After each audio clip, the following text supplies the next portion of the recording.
She's like, who do you think, because we both did the online dating thing, who do you think had the worst last bad date with somebody else before me and you met? I'm like, oh, that's fun.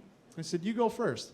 She goes, I went on a date with a guy 2 weeks before I met you in winter in Wisconsin, so it's cold out. And we sat down, the waiter dropped the menus off, and the first thing out of his mouth to me was this, and this reaction. He goes, boy, it's a cold one out there tonight. Do you mind if later I use the inside of your thighs as earmuffs?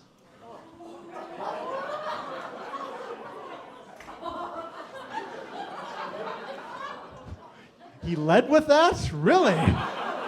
Wow. I said, that is horrific. I said, actually, though, could you, if you still have it, I said, could you get me that guy's number? Because I would like to call him and thank him for setting the bar so freaking low that just 2 weeks later, I was able to skip right over with my killer, well-thought-out opening line of, hello. That's all it took after that. Holy hell. She's like, well, what was yours? What was your bad date? I'm like, well, I pre-cursed this to her. I said, I found that dating towards the end there was just easier to be honest about anything and everything, because it all comes out eventually. Your likes, your dislikes, food, TV, all of it. So I'm on a date with a young lady, and she asked what I like to watch on TV. So I was honest with her. And I said, I am a huge professional wrestling fan. I grew up watching it with my 3 older brothers and my dad. It's nostalgic for me. I like it. And her face instantly changed. And she goes, I hate that shit. And proceeds to go on about a 90-second rant about anybody that pretty much likes professional wrestling is basically a giant turd of a human being. And she closes with, I think it's gross. I think it's disgusting. I think it sends a bad message to families. I think it's violent. I hate that fake shit. And I hate anybody that likes that fake shit. Ooh. Said, well, I guess we're in a bit of a pickle because the chicken tenders are on the way and you seem like you don't want to be here with me anymore. But I didn't want to get into a big fight with her right in the middle of an Applebee's. That's no good. Like, you gotta try and think of something. I'm like, all right, I gotta diffuse the situation, but I want to be honest with her. So I looked at her, I said, and I wanted to agree with her because I kind of wanted to diffuse it. I said, you know what? I tend to agree with you. I don't like fake people and fake stuff either. So I would like to take this opportunity to tell you that your left eyebrow is drawn on crooked.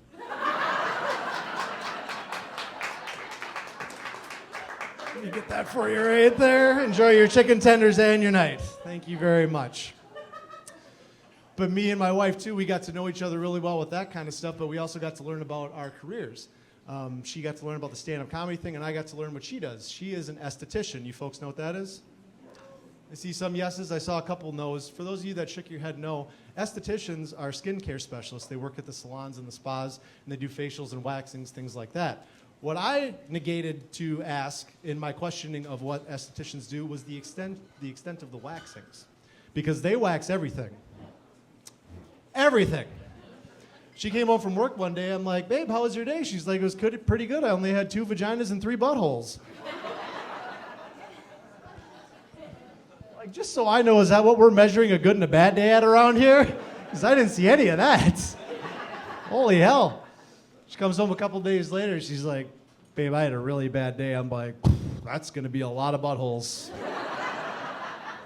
She's like, no, part of my job is I offer like a neck massage. When people buy the spa package, they can buy like an add-on neck massage. And I had a guy in his mid-20s, bought the spa package, bought the neck massage. I started rubbing his neck, and the blanket started to go up. I said, well, that is quite a situation you found yourself there. I said, what did you do? She goes, well, I'm a professional. I have my license. I've just powered through it. I was going to finish it and then go to the next part of the spa package. So that's nice. I said, what did he do? She goes, what do you mean? I said, well, as a guy, I said, did he apologize? He excused himself from the room. I'm very sorry about that. I didn't know what was going to happen. Anything meek and mild. Did he at least like see him laying there in the chair, gripping his hands, talking to himself? Grandma, grandma, grandma, baseball, baseball, baseball, grandma. She's like, nope, just lay there with a big smile on his face. Well, that's fun. You got Hannibal Lecter in your chair. That's cool.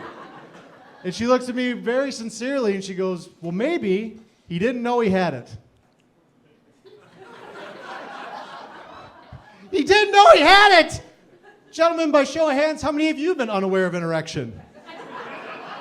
See all those hands popping up in the air? Nope!